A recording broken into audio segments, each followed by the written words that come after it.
Hello there. The British economy fears turbulence from a hasty abolition of EU rules, which the United Kingdom initially retained after Brexit. Several business associations and trade unions warned in a joint letter on Thursday that a planned law that would expire without replacement, a number of rules and standards adopted from EU times, harbored the risks of serious uncertainty and disruption for companies, employees, and those who protect the environment. The organizations involved included the Institute of Directors as well as the Trades Union Congress. Since Brexit, Great Britain has deviated from EU laws in individual areas such as agriculture or migration, but according to the BBC has also retained thousands of regulations so far.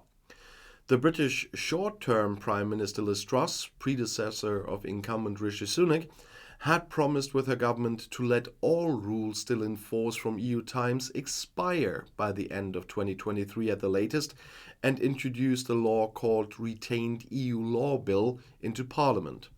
Sunak too once announced during the party's internal election campaign that he wanted to abolish EU bureaucracy. The concern of the associations is now that environmental and animal welfare standards, employee rights, protection against discrimination, and many other established principles could be undermined. This could destabilize the economy and even create more bureaucracy. The government is therefore called on to stop the law. On February 1st in 2020, Great Britain left the EU, and on January 1st, 2021, the country left the customs union and the internal market of the EU. There was a transition period that served to ensure that the contracts for economic cooperation did not break off from just one day to the next. British representatives and EU diplomats struggled to reach a joint exit agreement until the last moment. The negotiations were tough, and the negotiations only ended on Christmas Eve in 2020. And on December 30th in 2020, the British House of Commons overwhelmingly approved the Brexit trade deal and the Northern Ireland Protocol. MEPs voted 521 to 73 in second reading for the law proposed by Prime Minister Johnson.